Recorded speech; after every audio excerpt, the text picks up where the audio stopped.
আমরা কত লিখছিলাম, বানানে কিছু নিয়ম করছিলাম, আজকে আরো কিছু নিয়ম করব। শুরুতে যে নিয়মটি লিখবেন সেটি লেখেন রেফ, এরপরে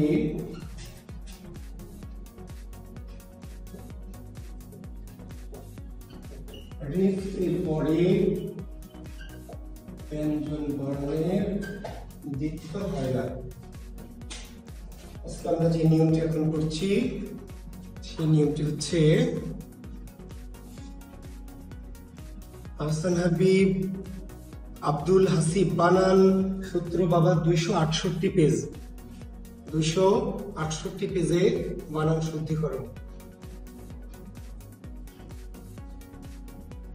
জি, আমরা প্রথম আজকের দিনের প্রথম যে নিয়মটা লিখেছি সেটি হচ্ছে রেফ এর পরে ব্যঞ্জন বর্ণের দ্বিত্ব হয় না। রেফ এর পরে ব্যঞ্জন বর্ণের দ্বিত্ব হয় না। দ্বিত্ব মানে দুইবার, খুবই সিম্পল নিয়ম। অর্থাৎ যেই শব্দে রেফ থাকবে সেখানে একই ব্যঞ্জন দুইবার ব্যবহার করা যাবে না। রেফের পরে একই শব্দ দুইবার ব্যবহার করা কি যাবে না। দেখেন একটি মজার বিষয়, দেখেন শিক্ষার্থী বন্ধুরা, আমরা অনেকেই কি সৌন্দর্য বানান এইভাবে লিখে, আমি জানি না আপনারা লেখেন কিনা, কিন্তু সৌন্দর্য বানান এইভাবে এখন আর লেখা যাবে না।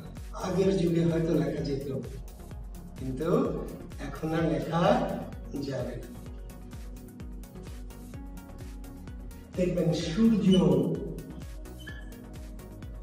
আগের যুগের কবিতা যদি পড়েন 20-30 আগের, ঠিক আছে, আবু ইসহাকের একটু উপন্যাস আছে সূর্য দীঘল বাড়ি, সূর্য দীঘল, দেখবেন এইরকম বানান সূর্য। কিন্তু এই বানানটা এখন যদি আপনাকে লিখতে দেওয়া যে সূর্য বানান কি, তাহলে এই বানান লেখা যাবে না। কেন লেখা যাবে না? খুব সিম্পল উত্তর, রেফ যেখানে আছে রেফ সেখানে এই যে অন্তস্থ জ, তারপর আবার কি জ, অর্থাৎ জয়ের সাথে আবার রেফের সাথে একই ব্যঞ্জন দুইবার ব্যবহার করা যাবে। বুঝতে পেরেছেন? ধরেন এটির সাথে এমন লেখা আছে, দেখবেন কার্যালয়, ওয়ার্ড কাউন্সিলরের কার্যালয়, অটো সমিতির কার্যালয়, বুঝতে পারেন, কার্যালয়। এরকম যদি কার্যালয় লেখা থাকে তাহলে বুঝবেন যে এটা হচ্ছে ভুয়া কার্যালয়। এই কার্যালয় জি মোহাম্মদ জাহিদ, এই যে এই কার্যালয়টা সঠিক নয়। এরকম অনেক জায়গায় লেখা আছে, অনেক কার্যালয়ে, আমি অনেক ওয়ার্ড কাউন্সিলরের কার্যালয় দেখেছি যেখানে লেখা আছে। তো লেখা থাকলে বুঝে নেবেন যে এটা 2 নম্বর কার্যালয়, ভুয়া কার্যালয়, এটা শুদ্ধ কার্যালয় নয়। শুদ্ধ কার্যালয় কোনটা? অর্থাৎ এইখানে জফলা ব্যবহার করা যাবে। বুঝতে পারছেন? দেখবেন ধৈর্য, এরকম করে লিখছেন অনেকে ধৈর্য, যখন ভাব সম্ভাষণ আসবে লিখবেন সবুরে মেওয়া ফলে কিংবা যে সহে সে রহে। অনেকেই এইভাবে ধৈর্য বানানটা লিখছে, বোঝে না। অনেক অগা মগা জগা বই আছে, সেগুলো তো এইভাবে বানান দেওয়া আছে। তখন আপনি মগা বই পড়বেন, জগা বই পড়বেন, পড়লে আপনি এই শিখবেন।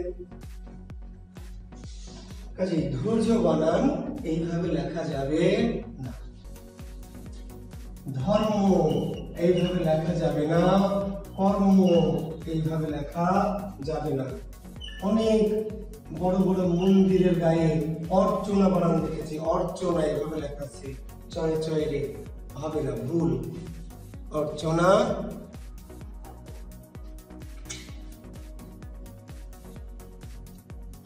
লাবণী সরকার গাধী, আমি তো বাক্য শুদ্ধি পড়াচ্ছি না রে গাধী, আমি তো শব্দ শুদ্ধিতে আছি, শব্দ শুদ্ধির পরে বাক্য শুদ্ধিতে যাবো গাধী, বুঝলি? আমি তো বাক্য শুদ্ধি করাচ্ছি না। পড়ালেন না তো পড়ানো কি আমার শেষ? হ্যাঁ স্যার, আপনি যে এই পড়ালেন না, আমি কি পড়ানো শেষ করেছি? অর্চনা, অর্চনা বানান চয়ে চয়ে রে, চয়ে চয়ে রে, জি। এইভাবে লেখা যাবে না। কেন লেখা যাবে না? কারণ যে রেফের সাথে একই বর্ণ দুইবার ব্যবহার করা যাবে না। মুরজি, দেখবেন মুরজি, ছোটবেলায় দরখাস্ত লিখতাম জনাবের মুরজি হয়, জনাবের মুরজি হয়, মুরজি লেখা যাবে। এইরকম যত বানান আছে যে শব্দগুলোতে রেফ আছে রেফ, এখন দেখেন তো কি ঊর্ধ্ব, এই বানানটি ঠিক না ভুল? এই বানানটা ঠিক না ভুল? এই বানানটা কি? আচ্ছা ভুল কেন? এখানে দীর্ঘ উকার হবে, কি হবে? দীর্ঘ। কিন্তু ধয়ে বয়ে রেফ হতে পারবে। শিক্ষার্থী বন্ধুরা একটা কথা লক্ষ্য করেন যে কি ধয়ে বয়ে রেফ হলে তো আমাদের আপত্তি নাই। আমাদের আপত্তি কখন? আমাদের আপত্তি ধয়ে ধয়ে রেফ বা বয়ে বয়ে রেফ। বুঝতে পেরেছেন? অর্থাৎ এখানে ধয়ে ধ না, কিন্তু বয়ে ব না। দুই রকম দুটি ব্যঞ্জন হলে আমাদের আপত্তি নাই। আমাদের আপত্তি কখন?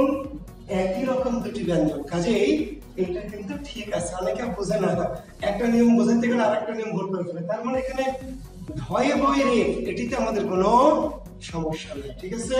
হ্যাঁ, একই রকম দুটি ব্যঞ্জন না হলেই কাজে ঊর্ধ্ব ঠিক আছে, কিন্তু আমার একটা ঝামেলা আছে, হ্রস্ব না কিন্তু কি দীর্ঘ। জি দীর্ঘ। আচ্ছা তাহলে আমরা যে নিয়মটি বললাম, তাহলে এরকম শব্দ নিশ্চয় আরো আছে, আরো নিশ্চয় আছে। তো আমরা লক্ষ্য রাখবো যে একই রেফ যেই শব্দের থাকবে সেখানে রেফের সাথে একই রকম ব্যঞ্জন দুইবার ব্যবহার করা যাবে। ঠিক আছে?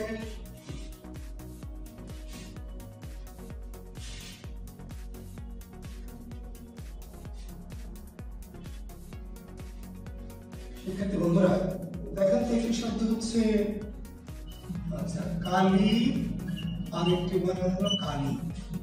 কোনটা ঠিক বলেন? এই কালি নাকি এই কালি? কালি বানান কি হ্রস্ব না দীর্ঘই বলেন?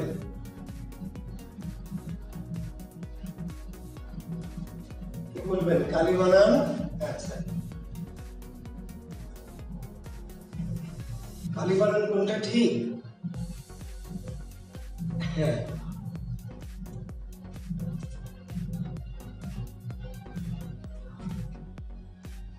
দুটোই ঠিক, এটাও ঠিক এটাও ঠিক। কেন? আসলে দুটা দুই কালি। দুটা কি? দুই কালি। শিক্ষার্থী বন্ধু এটা হচ্ছে বস্তুবাচক কালি। এটা কি? বস্তুবাচক কালি, এটা স্ত্রীবাচক কালি। ভালো করে শুনে, অনেক সময় বাক্যশুদ্ধিতে যে অনেক সময় দরকার হবে যে জুয়েল কিবলিয়ার জুতা কালি করতে হবে, তাহলে বস্তুবাচক কালি। আমরা গতদিন একটা নিয়ম দিয়েছি, মনে আছে আপনাদের? বস্তুবাচক শব্দের রস্বইকার। তাহলে এই যে জুতার কালি, কলমের কালি, হ্যাঁ চুলার কালি, এগুলো বস্তু কালি, তাহলে রস্বইকার। কিন্তু দেবী কালি দীর্ঘইকার, স্ত্রীবাচক কালি, তাই না? বলেছি আমরা, মনে আছে আপনাদের? কালী, লক্ষ্মী, দেবী, গড়। তাহলে বস্তু হলে রস্বইকার, আর যদি এটা দেবীকে বোঝায় তাহলে দীর্ঘইকার। কালীর দিব্যি বলছি, এবার বিশেষ কালের হয়েই ছাড়বো, তাহলে দীর্ঘইকার। হ্যাঁ জি। আচ্ছা ভূত বানান দেখেন তো, ভূত হ্রস্ব নাকি দীর্ঘ? ভূত বানান হ্রস্ব নাকি দীর্ঘ? শিক্ষার্থী বন্ধুরা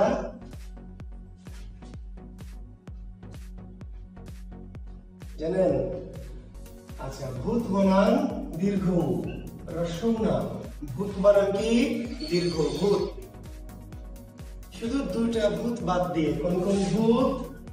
একটা হলো অদ্ভুত, আর একটি হলো কিম্ভূত। অদ্ভুত আর কিম্ভূত, এই দুটো ভূত রস্যকার। আসলে যারা ভূত নয়, অদ্ভুত কোনো ভূত নয়, কিম্ভূত কোনো ভূত নয়। যেই ভূত ভূত নয় সেই ভূত রস্যকার। আসলে যেটা ভূত, মেয়েটিকে ভূতে ধরেছে, যেখানে ভূতের ভয় সেখানে সন্ধ্যা হয়, ভূতকে আমি ভয় পাই না। ঠিক আছে? তাহলে ভূত বানান দীর্ঘকার। ভূত বানান কি দীর্ঘকার। শুধু দুটো ভূত, অদ্ভুত আর কি কিম্ভূত, এই দুটো ভূত ভূত নয়। ঠিক আছে? আর একটি বানান ভুতুড়ে, অনেকে এটা ভুল করে। ভুতুড়ে আসলে ভূত বানান দীর্ঘকার, যোগ হলো উড়ে, উড়ে, এটা উড়ে প্রত্যয় বা উড়িয়া। বুঝতে পারলেন? জি, ভূত যখন উড়ে তখন এখানে ভূত বানান দীর্ঘকার ত, আর এই রস্যুটা এখানে চলে আসে। দু একটি বইয়ে দেওয়া আছে যে ভূতুড়েতে রস্যুকার, আসলে এটা ভুল তথ্য। ভূতুড়েতে রস্যুকার তো ভূতের রস্যুকার না, ভূতের দীর্ঘকার। আর ওই যে উড়ে বা উড়িয়া, এই উড়ে বা উড়িয়ার রস্যুকার, বুঝতে পারলেন? তাহলে ভূতুড়েতে ভূতের রস্যুকার না, ভূতের দীর্ঘকার, উড়ের রস্যুকার। তাহলে শুধু দুটো জায়গায় রস্যুকার, অদ্ভুত আর কিম্ভূত, সকল ভূতের ক্ষেত্রে দীর্ঘকার। এখন তাহলে শিক্ষার্থী বন্ধুরা, এই শব্দটার উচ্চারণ কি? ভূত, ভূত। ওকে, এখন এর পূর্বে আপনি অ যুক্ত করবেন, অ। এবার অভূত না, কি? অভূত। অভূত না কিন্তু কি? অভূত। আমার আপনি, এটা হলো ভূত, কিন্তু এর পিছনে আপনি লাগাবেন পূর্ব, তাহলে ভূতপূর্ব নাকি ভূতপূর্ব, ভূতপূর্ব।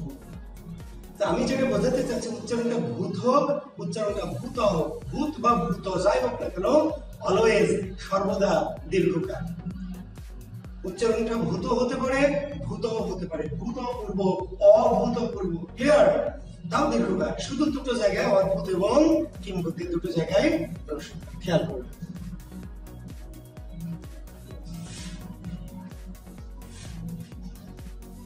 আচ্ছা, একটা হলো কি আর একটা হলো কি।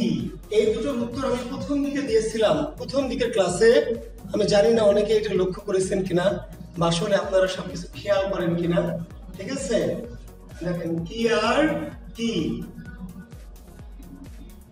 জি, একটিকে বলা হয় অব্যয়, আর এইটিকে বলা হয় সর্বনাম। দুটো কি? একটা হ্রস্বইকার আর একটা দীর্ঘইকার, একটি অব্যয় আর একটি কি? সর্বনাম। দেখেন,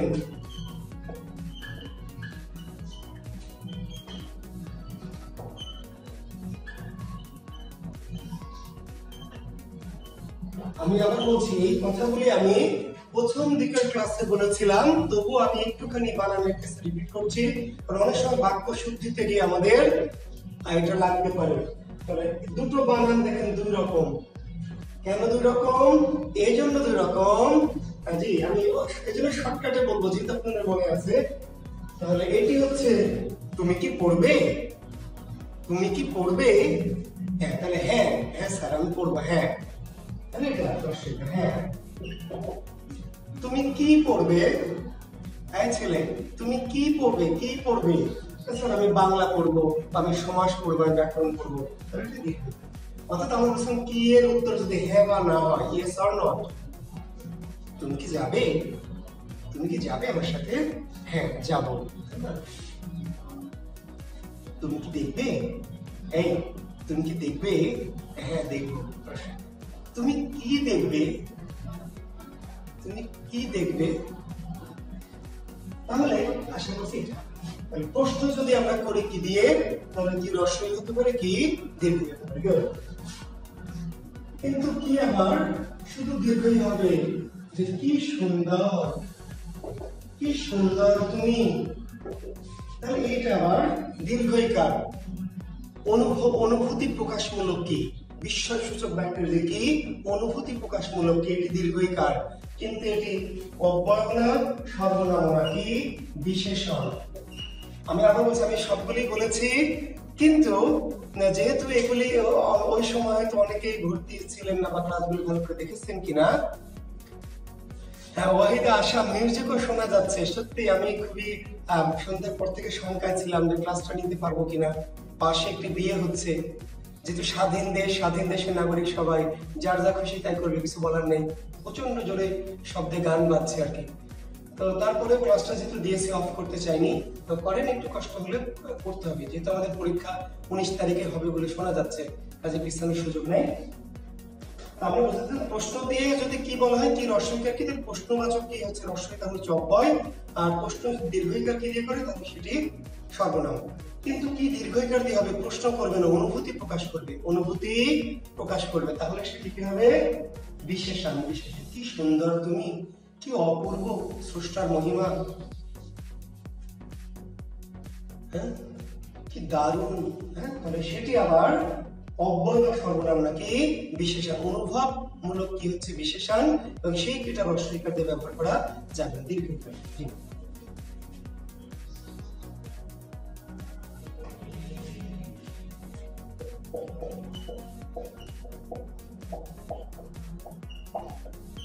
দেখেন তৈরি আর তৈরি,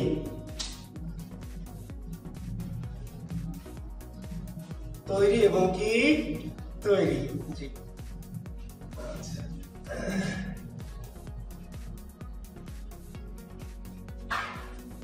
তৈরি এবং তৈরি কোনটা ঠিক বলেন?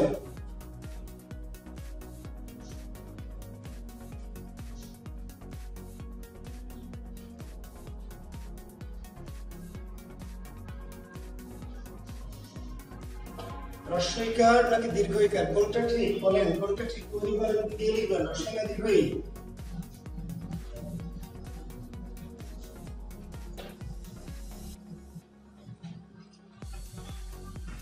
শিক্ষার্থী বন্ধুরা দুইটাই ঠিকই বলছেন আপনারা, দুইটাই। কিন্তু প্রবলেমটা হচ্ছে যে আপনি যখন রস্বই দিবেন তাও ভুল হবে, যখন দীর্ঘই দিবেন তাও ভুল হবে।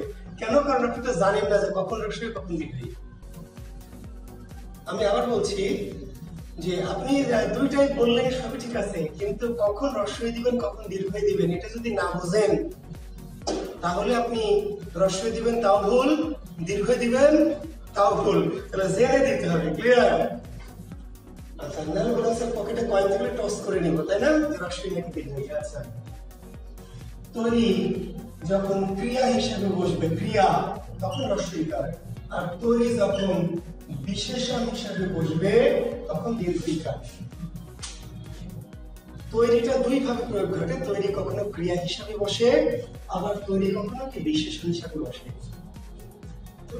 ক্রিয়া হিসেবে যখন বসবে তখন রস্বই হবে, আর যদি বিশেষণ হিসেবে বসে তাহলে দীর্ঘই হবে।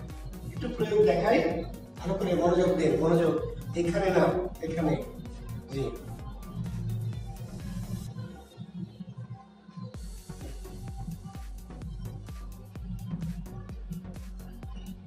এখানে জামা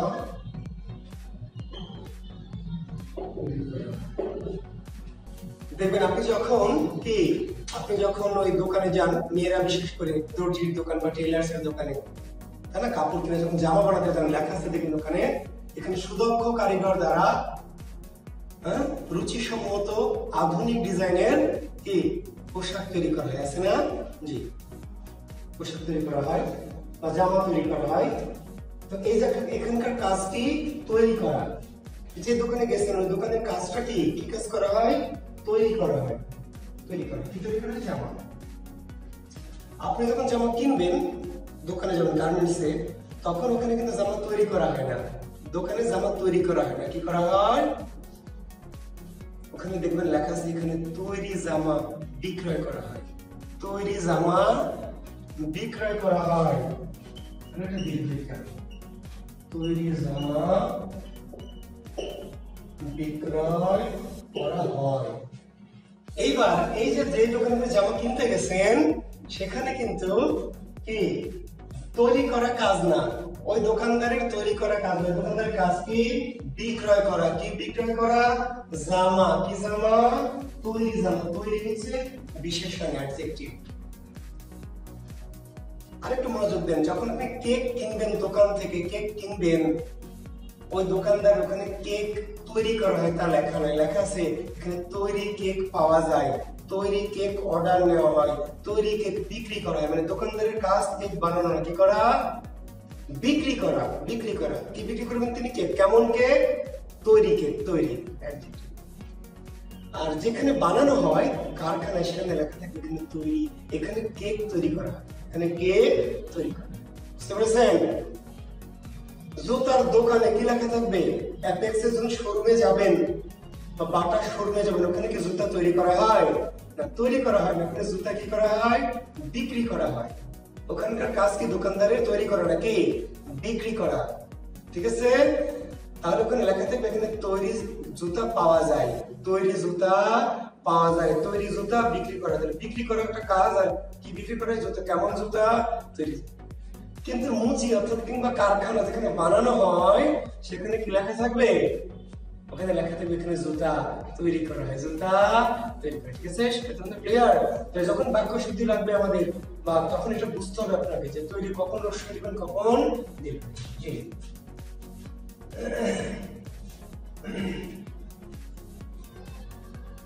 এবার আপনাদের একটা ওয়ার্ক দেব, ওয়ার্ক। জি, আমি বলবো মুখে মুখে একটি বানান, আপনারা শুনে শুনে লিখবেন, তারপর আমি লিখবো, মেলাবেন। ঠিক আছে, রেডি তো সব পরীক্ষা দেওয়ার জন্য? জি, মৌখিক পরীক্ষা। আজকে 11টা পরীক্ষা আছে, সেটা হলো বাক্য প্রকরণের, বাট এখন মৌখিক পরীক্ষা। পরীক্ষাটা কি? আমি মুখে মুখে কয়েকটি বানান বলবো, মুখে মুখে শুনে আপনাদের খাতায় লিখতে হবে, নিজেদের খাতায়, কমেন্টসে না, খাতায়। তারপর আমি এখানে বানানগুলো লিখে দিব, তখন আপনারা কি করবেন?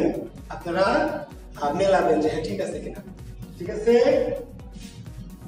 লেখেন, লেখেন দুর্নাম। কি লিখবেন? দুর্নাম, দুর্নাম। জি, দুর্নাম বানানটি লিখবেন দুর্নাম,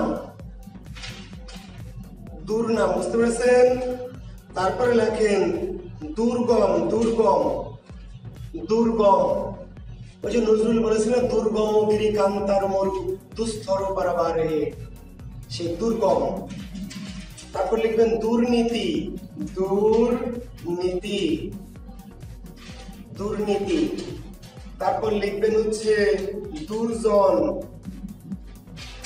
তারপর লিখবেন হচ্ছে দুর্যোগ। লিখেছেন? জি।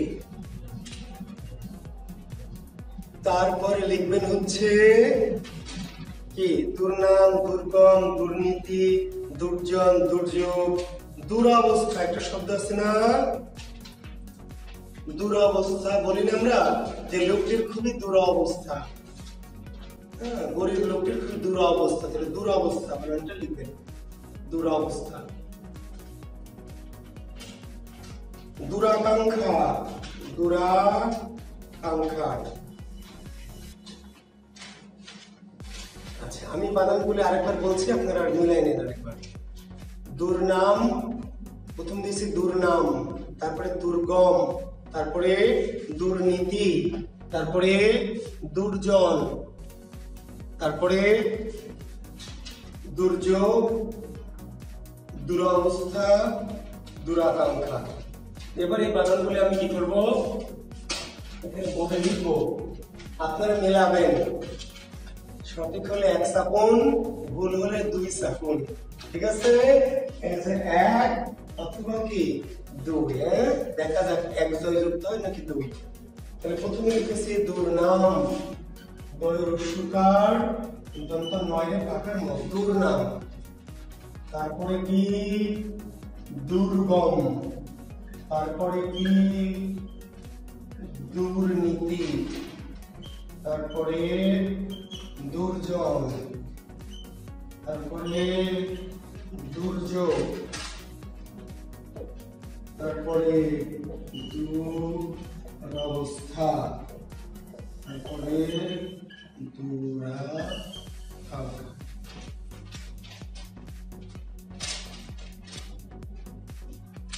না, ওয়াহিদ আশা দুর্গম শুধু দীর্ঘকার না, ওয়াহিদ আশা এখানে কোথাও দীর্ঘকার নাই। যতগুলি শব্দ লিখেছি এখানে কোন শব্দে দীর্ঘকার নাই, সকল শব্দে কি হ্রস্বকার। যতগুলি বানান লিখতে দিয়েছে আপনাদের, কোন বানানে দীর্ঘকার নাই, দীর্ঘকার নাই, সব বানানগুলি কি হ্রস্বকার। বুঝতে পেরেছেন? দীর্ঘকার নাই। কেন দীর্ঘকার নাই? প্রশ্নটা হলো কেন দীর্ঘকার নাই, বা দীর্ঘকার যে হবে বা হবে না এটা কেমন করে বুঝবো, তাই না? এটা একটা ব্যাপার আছে না? আচ্ছা, জি। তাহলে আচ্ছা, কয়টা সঠিক হয়েছে ভয় নেই, এটা আমরা জানতে চাচ্ছি না। আমি শুধু বোঝাতে চাচ্ছি আপনাদের কেন হ্রস্বকার হয় বা কেন দীর্ঘকার হয়, এটা আপনাকে বুঝতে হবে। ভুল করেন সমস্যা নাই, কিন্তু এর পরে যেন আর ভুল না হয়। ঠিক আছে? দূর বানানে সর্বদা হ্রস্বকার হবে, দূর। শুধু দীর্ঘকার হবে কখন? যখন দূর দ্বারা দূরত্ব বোঝাবে। দূর এই শব্দটা যখন দূরত্বকে নির্দেশ করবে তখনই দীর্ঘকার। এই যে যত শব্দ দূর নাম মানে কি নাম দূরে আছে, দুর্গম মানে কি, হ্যাঁ দুর্গম মানে কি অনেক দূরের জায়গা না, দুর্গম মানে অনেক দূরের জায়গা না। এই যে পাশের রুমে আমি ঢুকতে পারছি না, এটা আমার জন্য দুর্গম। কিন্তু আমার অনেক দূরে গ্রামের বাড়ি, আমি সহজে সেখানে যেতে পারি, ঘরেও ঢুকতে পারি, সেটা আমার জন্য দুর্গম না। দুর্গমের সাথে দূরত্বের কোনো বিষয় নাই, যেখানে গমন করা কি কষ্টসাধ্য। ঠিক আছে। দুর্নীতি মানে নীতি দূরে আছে না, খারাপ নীতি, খারাপ। দু মানে খারাপ। দু যদি শুধু দূরত্বকে নির্দেশ করে, দূরত্ব বোঝায় দু দ্বারা, তাহলেই দীর্ঘকার হবে। আর যেখানে দু দ্বারা দূরত্ব বাদ দিয়ে অন্য কিছু বোঝায়, খারাপ কিংবা নেতিবাচক, তাহলে অবশ্যই হ্রস্বকার। তো দীর্ঘকার কোথায় হবে? তুমি আজ কত দূরে, তুমি আজ কত দূরে দীর্ঘকার। গ্রাম ছেড়ে আমরা অনেক দূরে আছি, মাকে ছেড়ে আমি অনেক দূরে চলে এসেছি। কিংবা ওই যে গ্রামীণ ফোনের ডায়লগ, দূরত্ব যতই হোক কাছে থাকুন। কিংবা রাজশাহী থেকে চট্টগ্রাম 400 মাইল দূরে দীর্ঘকার। ঠিক আছে, দীর্ঘকার। জি। আর অনেক ক্ষেত্রে এই যে একজন বন্ধু বলেছে, কথাটা ঠিক বলেছে, রেফের পরে কিন্তু মূর্ধন্য হয় সাধারণত, রেফের পরে মূর্ধন্য হয়, কিন্তু সময় সাথে তো শব্দে হয় না। হ্যাঁ।